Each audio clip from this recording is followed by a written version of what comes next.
On today's show, the LA Clippers blow a 21-point lead and are now 0-3 in their new stadium, losing a crushing one of the Phoenix Suns. A pattern, or should I say patterns, are starting to form. The identity of this team is starting to take shape, at least without Kawhi. Going to be talking about it all on today's Locked On. Can I get a win at the Intuit Dome, please? Clippers.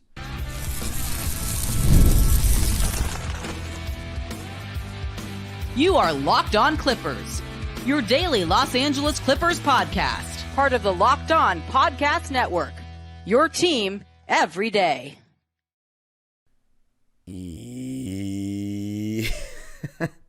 Whoa, what happened there? Yes, sir, you were locking in with the Clips. Thank you for making Locked On Clippers the first listen of your day, your team every day.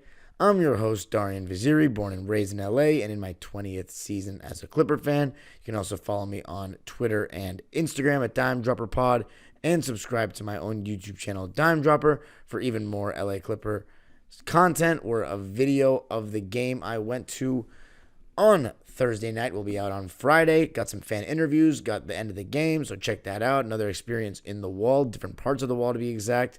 And Locked On Clippers is free and available wherever you get your podcasts, including YouTube.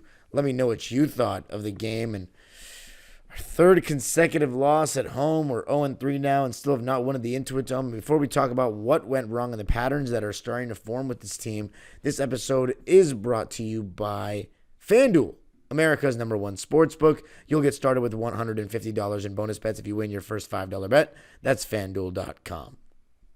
All right. So the Clippers were up by 21 points in this game. It was a complete tale of two halves. In the first half, we were aggressive defensively. We forced the Phoenix Suns into turnovers. And you know what that means. Get the ball, get out and run. Terance Mann in transition. How great was he in the first half? Moving his feet, not falling for fakes, getting active with his hands. I thought James Harden and Norman Powell's off-ball defense and rotations were super sharp in the first half as well. Derrick Jones Jr., Chris Dunn with their good on-ball defense. We were creating turnovers. We were getting out and running. And James Harden was magnificent, especially in the first quarter. Assist after assist, solid hit-ahead pass, great pick-and-roll read. I mean, he was doing it all, and he hit a couple of threes himself. It felt easy in the first half. Kevin Porter Jr. had his best half as a Clipper, getting it going in the in-between game. The pick-and-roll defense for the Suns wasn't good. And I forgot to mention, Bradley Beal did not play in this game, so they started with Ryan Dunn instead. And I have to say, this rookie Ryan Dunn is super impressive. Really great shooter, plays D's, athletic. In this game, he had 16 points and 4 rebounds to go along with no turnovers on 6 for 12 shooting and 4 for 9 from 3. He was quite spectacular, but Clippers were up 70-52 at half. Norman Powell was getting busy coming off those screens, and I love the way Norman Powell was scoring from all 3 levels, and he has been throughout the first 5 games of this season. Getting to the basket, getting into the mid-range, and knocking down the 3 ball. But one thing I noticed that was hurting him just a bit in this game was that at times when he was coming off the screen, he had the mid-range after like the first dribble, but he would take 1 or 2 extra dribbles, which would allow the defender to recover and get a hand on the ball or have a better contest. So that's something to look for. If Norm is going to get those shots after 1 dribble off the screen, then he's going to have to take it. James Harden, I really don't have many bad things to say about him in the first half at all, except for some very careless turnovers. The first one, he was on a fast break and had a really good angle of it from the middle of the floor. He had Derrick Jones Jr. on the right-hand side, Terance Mann running the left lane. Terance was definitely the pass to make, or he even could have kept the ball in his hands for a couple more dribbles and then dished it off. But he's like, oh, look, it's Derrick Jones. He can go to the ceiling, so he's going to throw it up. And it was Kevin Durant, I believe, that was intercepting that pass. It was just a very bad decision, which you don't expect from James Harden in that situation. Then there were others in the second half, but let's talk about that second half. What changed? That third quarter was just insane. Phoenix outscored us 39-23. And I think a part of it is Phoenix's execution. There were some really dynamic sets that they were running, and a lot of it just involved putting Kevin Durant and Devin Booker in movement. And there were 8 straight points at one point in the beginning of the quarter that were scored on Norman Powell. Now, the first one wasn't bad defense. It was Devin Booker making a very tough shot. But it felt like those next 2 possessions, they said, we want Norm to guard one of our better players, KD or Book. And by the way, in this game, Terance was guarding Book. Derrick Jones Jr. was guarding KD primarily, but then obviously they would switch 1 through 4. But they basically said, we'll have Norm guard KD or Book and then run him off a screen. And with Zubac in drop coverage and Norm at the point of attack, Booker and KD were walking into open threes. So then, in the remainder of the quarter, we started sending Zoo a little bit higher. At times, it looked like a borderline blitz, and then our defense was in rotation, and the Suns players were making very good passes, finding the open man, and knocking down the 3 ball. On top of that, we went extremely cold. We still got some good looks. Derrick Jones Jr. had a wide open 3. James Harden had a wide open mid-range. Norman Powell, I believe, had a wide open 3. We had some really good looks, and we didn't capitalize. But what the Suns ended up doing as a result was just insane. 14 consecutive made shots. It may have actually been 15, but I'll count. Started with Devin Booker's flurry, 7 straight points by Devin Booker. Even Yusuf Nurkic made a 3.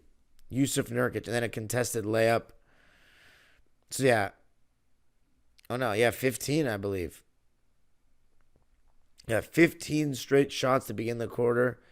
It was quite insane. Royce O'Neal was making 3s. They just couldn't miss. So, part of that is the defense not being as good. But another part is them just scorching from 3. Now, I have to say, there was some really poor defensive communication by us in that third quarter. There was one time where Kevin Porter Jr. was basically taking away essentially helping when he wasn't supposed to be helping, when James Harden had the rotation under the rim as that low man, and he helped from the strong side corner, and we got burned super easily. There were other times where players just weren't communicating well on these Spain pick and rolls and double drags that Phoenix was running, which involves 2 screens. So that's extra communication that you need. And I thought that we just didn't do a good enough job of that at times. Like when you see 2 players running to a guy off the ball, and that guy is not named Steph Curry or Klay Thompson, usually it's not by design. If you see 3 players around the ball, and a guy doesn't have 40 plus, and that's usually not by design. So the game completely changed. But in the fourth quarter, we still had our chances to win. And I felt as though it was the same story where James Harden ran out of gas. He didn't have a very efficient game. Again, just going 8 for 19. But what really hurt was the turnovers. The really careless turnovers. At one point, Harden threw the ball basically to Derrick Jones' his legs. Then he lost the ball late in the game. He missed a free throw that would have made it a 2-point game. And then we got burned on a 3 where Terance Mann on the switch wasn't attached. And we got put in rotation on that short roll. But yeah, I just think we're putting a lot on James Harden. I thought he and Norman Powell were a little careless with the ball in the end of the game and weren't making shots. James did make, I believe he had 2 buckets in that fourth quarter, but it just wasn't enough. And that's what the moral of the story is, right? James Harden still had a triple-double. He did. 25, 10, and 13. But it wasn't good enough. Norman Powell, he still had 23 points. wasn't good enough against a team where, let's be honest, their two best players are better than our best player right now. Devin Booker and Kevin Durant 2025 are better than James Harden. James Harden has a lot to carry. But here's one thing I really don't like. I'm going to be talking about that coming up.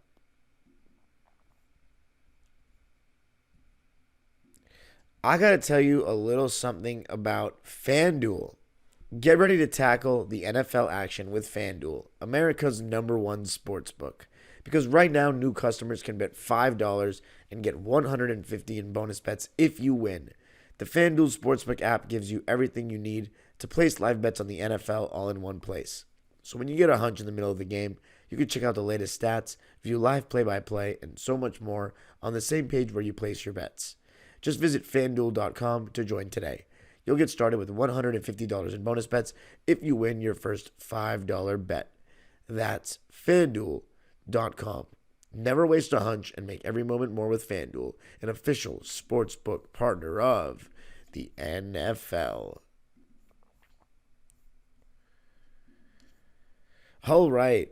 So the Clippers have had a closing problem. It just seems like James Harden gets a little gassed and the offense gets very stagnant.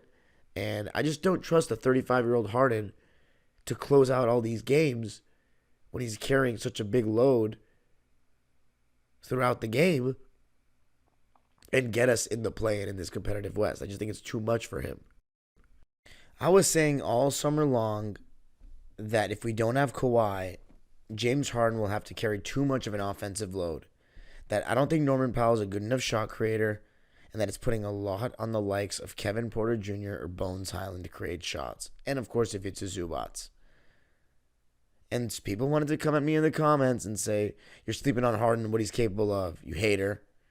And, oh, no, defense is going to carry us. But, look, I'm a defense guy. But you got to be able to score as well. One-star teams in this Western Conference, it's hard to make the play-in and playoffs with that. Now, I'm not saying that we can't do it, but it's going to be very hard. And this is Game 5, and James Harden looks gassed at the end of almost every single game. How do you think he's going to look at Game 25, Game 30? We got to diversify our approach a little bit. But as far as the shot creation thing, Kevin Porter in the second half was atrocious. A lot of shots early in the shot clock to the point where I could tell that even Brian Seaman, our play-by-play man, was getting annoyed. He said when an announcer's mentioning that it's early in the shot clock and multiple times and ill-advised, and he was like, that is somewhat ill-advised shot when he's only made 1 3 on the year. So KPJ's three's looking really broke so far. He dribbles a lot. He's like a poor man's Harden. And then he had some questionable defensive rotations. Last game he had some questionable, well, actually not even questionable, unquestionably poor job on the rebounds, not boxing out in the last game. And plus, with the lineups that Ty is playing, which are full bench lineups, you're putting everything on Kevin Porter to create shots. I think you have to have one of Harden or Norman at all times, honestly, at this point. Not Harden and KPJ. And I get that Norm is a play finisher, not a play creator. But honestly, I'd rather have Norm just chucking more shots than what's happening with KPJ right now. Because it's a rough watch. As I said, I don't think Ty Lue's making his life any easier with playing him with only bench players for a lot of the time he's out there. But he hasn't been good. He hasn't been very good. He was good in the first half in this game, though, I will say. Let's see what he ended with. He ended with 14 points, 5 rebounds, and 2 assists to go along with a block. And he had 2 turnovers on 6 for 12 shooting, 0 for 3 from deep, 2 for 2 from the foul line. He was a minus 10. So, again, single game plus minus is not fully indicative of your performance, but I don't know. It seems like the offense gets even more stagnant when he's not in. And I think all these moments of Harden and KPJ taking a while to get into things is totally stagnating our offense. More so KPJ, but Harden does it too, especially in the second half. So when he's tired, a lot of just holding the ball and waiting a long time before the screen is set and stuff like that. But here's what really pissed me off. Ivica Zubac in this game was 9 for 10. He began the third quarter super well. And then in the fourth quarter, he shot one time and made it. That's pretty pathetic. From one, our coaching staff to not do a better job of getting him the ball. And two, from our team. He's 9 for 10. He's been one of our best players this season. And we're not giving him the ball against Yusuf freaking Nurkic. That's insane to me. And there were some times, and I had a great angle of it in the supporters section that I was in the second half. Zoo's posting up on a switch because Phoenix was starting to get switch happy with Nurkic out of the game. Zoo's got a small on him. And the likes of Norman Powell, basically anybody not named Dunn, Harden. Dunn has been amazing, by the way. Some incredible rebounds in this game. Played good defense. I'm very happy with him. But besides Harden, Dunn, and Nico Batum, it seems like everybody else is afraid to throw that entry pass. Norm at times looked off Zoo, and he just because he didn't have the angle to make that pass didn't mean that someone else didn't have the angle. He could have swung it to the wing, and they could have tried, but instead, it was like once or twice this happened. They were like, nah, we'll just go the other way. How, when you're struggling to score, can you afford to squander a mismatch by not even throwing your big the ball, especially when he's asking for it? I mean, we are not creating a ton of good shots. Our offense doesn't. We missed a lot of good looks in that third quarter when Phoenix went ballistic, and a lot of Phoenix's shots were just nice. But if we had made more shots, we could have set our defense and made it harder. Some of the reason that Phoenix got so hot, part of the reason was because when they got stops, they had us cross-matched in transition where, the guy that we want guarding KD or Booker is not on KD or Booker. That's what I mean by cross-matched. But, yeah, it was rough. And also when James Harden had that, I think it was a live ball turnover, they scored. And when he shot that three and fell and didn't get back and they scored, that was a big momentum play. And Jim Jackson even said, if Harden's going to fall, when he's the last line of defense, it's going to be a bucket. That was like the nice way of putting it. So if he actually felt he got fouled, which I didn't see a foul either, he would have been like, oh, Harden should have gotten fouled because it is our home broadcast network. But I don't want to pile on Harden too much because he still was our best player. He still got a triple-double with 25, 10, and 13, but he just had a much better first half. The second half, not as good, and he had 6 turnovers. And he's averaging, going into this game, 6.7. So, I mean, that's a crazy number. Now it's 6.2. They updated it. 6.2 turnovers is a lot. It may have been 5.7. That's a lot. And he's our best player right now. So we can't really have that. We can't have him turn the ball over that much. But the coaching staff cannot let Zoo just go away from him like that. That's a disgrace. 9 for 10 and you don't feed him more. He's not even getting the ball. He's just getting screens in that fourth quarter. It's insane to me. To watch James Harden and Norman Powell and Kevin Porter just dribble aimlessly at the top of the key. I don't know. I don't get it.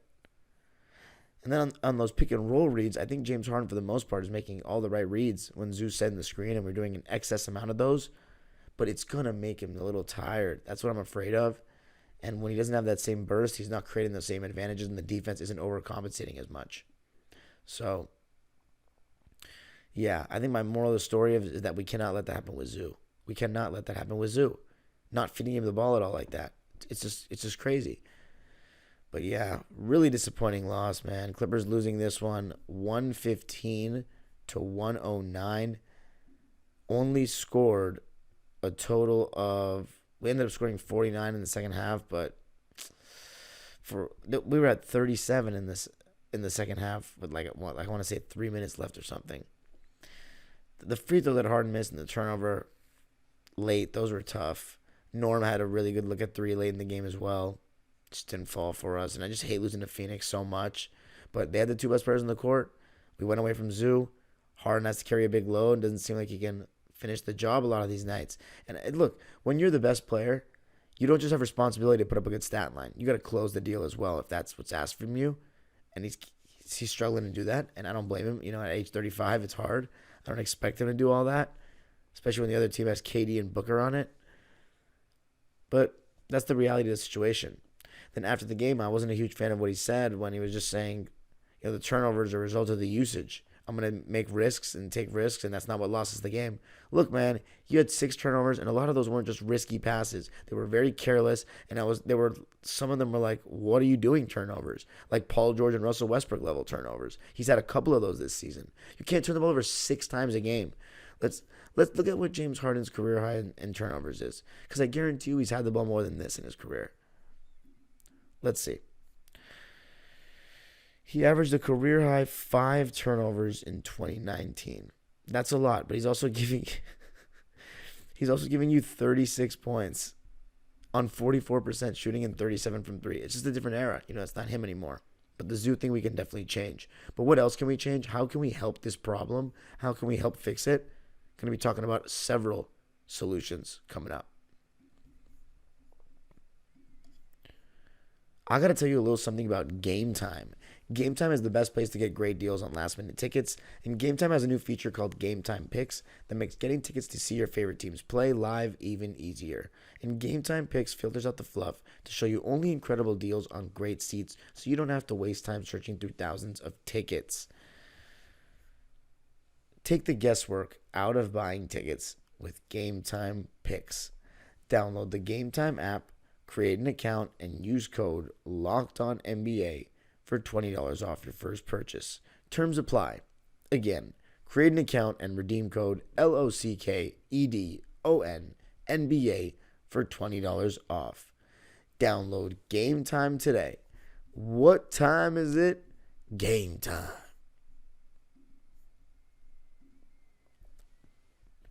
All right, Clippers losing this one 115-109 at the Intuit Dome. We're now 0-3 in this incredible building. I was at the game. It was not as fun as opening night, of course. Just not the same energy. Just like last season's Halloween game against the Magic, it was very empty. And that one we had Kawhi, Paul George, and Westbrook active. This one we don't have Kawhi. But yeah, it was fairly empty. And also, when you're charging $50 to $70 for parking, I don't know. Like, that's not going to help your cause of getting people to go to the games. And then the cheapest ticket on Game Time, funny enough, was $45, which is not the cheapest in the world. I think we got to do a better. I think we got to lower the prices a little bit, in my opinion, if they want people to show up. But here's some things we can do to change the offense from getting super stagnant. We cannot just run Harden-Zoo pick and roll to death. James Harden was talking about his usage being the reason why he got turnovers. I mean, nah, yes, a lot of them, but in this game, not quite. He was very careless with the ball. Norman Powell, a little careless as well. We need to do a better job taking care of the ball, but I also think it can't just be Harden-Zoo pick and roll every time. And I'm not saying it's fully like that right now, but when we have nothing else going on, it's just that, and it's a heavy dose of that. And it's very dependent on if Harden's creating those advantages, right? He's got to be taking that mid-range shot. He's got to be turning the corner with burst. He's got to be actually getting the foul when he's trying to get the foul. Norm had 2 turnovers in this game. We turned the ball over 14 times. And I remember looking up at the Halo board, and we were the team that had way less turnovers in the beginning, and slowly but surely, we ended up having more.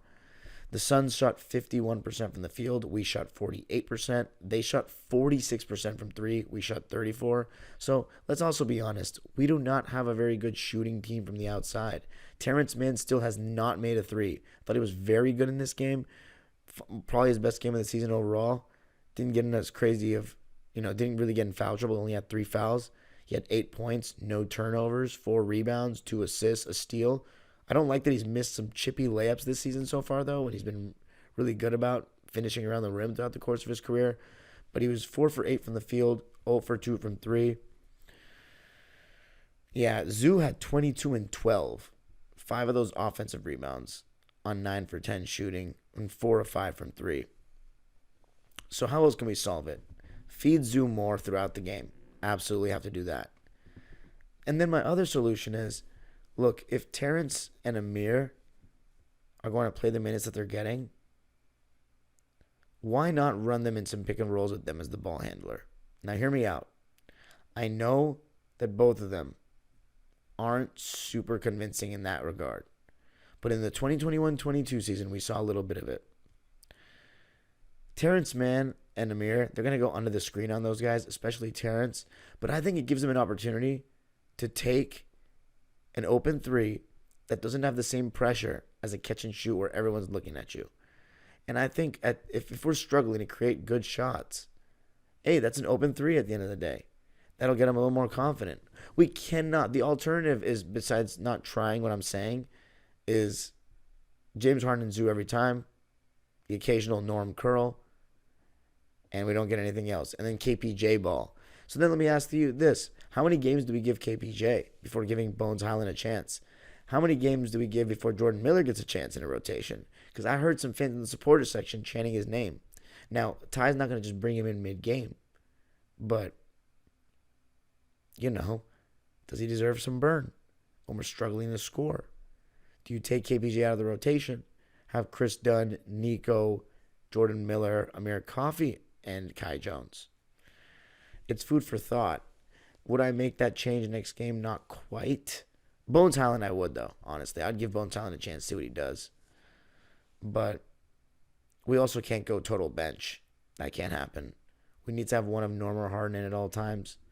But yeah, I think using Terance and Amir and trying him as pick and roll ball handlers just a little bit to see how it goes is worth the shot.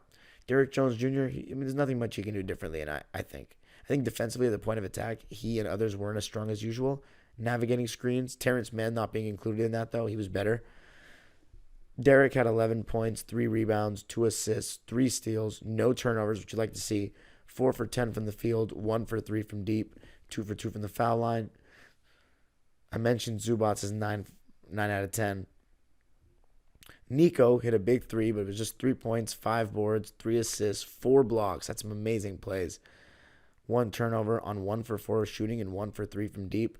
One thing about Nico that I've noticed so far this season, though, he won't cut anymore.